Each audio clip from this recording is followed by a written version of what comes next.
তো আজকে চলে এসেছি একটা নতুন ভিডিও নিয়ে। সেটা হচ্ছে অনেকে একটা বিষয় খুব গুলিয়ে ফেলছে, সেটা হচ্ছে আভা কার্ড আর আয়ুষ্মান ভারত কার্ড।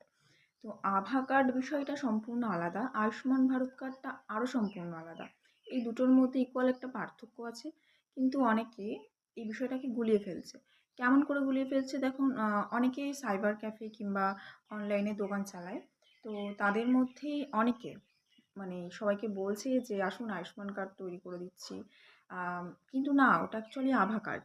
তো আভা কার্ডটা কী আর আয়ুষ্মান কার্ডটা কী, এই দুটো কী অ্যাকচুয়ালি সেটা আজকে আমি বলবো।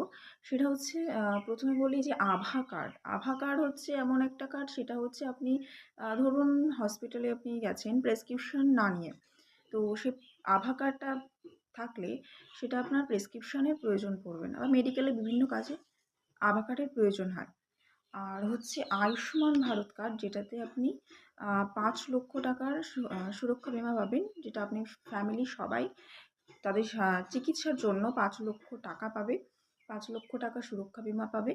তো এটা হচ্ছে আয়ুষ্মান ভারত কার্ড। আর আভা কার্ডটা হলে সম্পূর্ণ আলাদা, এই দুটো হলো ইকুয়াল পার্থক্য।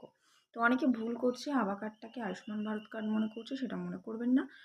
আর হচ্ছে অনেকে বলছে যে অ্যাপ্লাই হচ্ছে অনলাইনে আয়ুষ্মান ভারত কার্ড, সেটা একদম ভুল। অনলাইনে কোনো আয়ুষ্মান ভারত কার্ড এখনও পর্যন্ত অ্যাপ্লাই হচ্ছে না। হ্যাঁ, তবে অফলাইনে হচ্ছে। অফলাইনে কীভাবে আয়ুষ্মান ভারত কার্ডের সম্পূর্ণ প্রসেস, মানে অফলাইনে ফিল আপ করবেন, আমি সবটা আপনাদের পরের ভিডিওতে দেখিয়ে দেবো। তবে এই ভুলটা আর করবেন না যে আভা কার্ডই আয়ুষ্মান ভারত কার্ড, একদমই না। তো এটুকুই।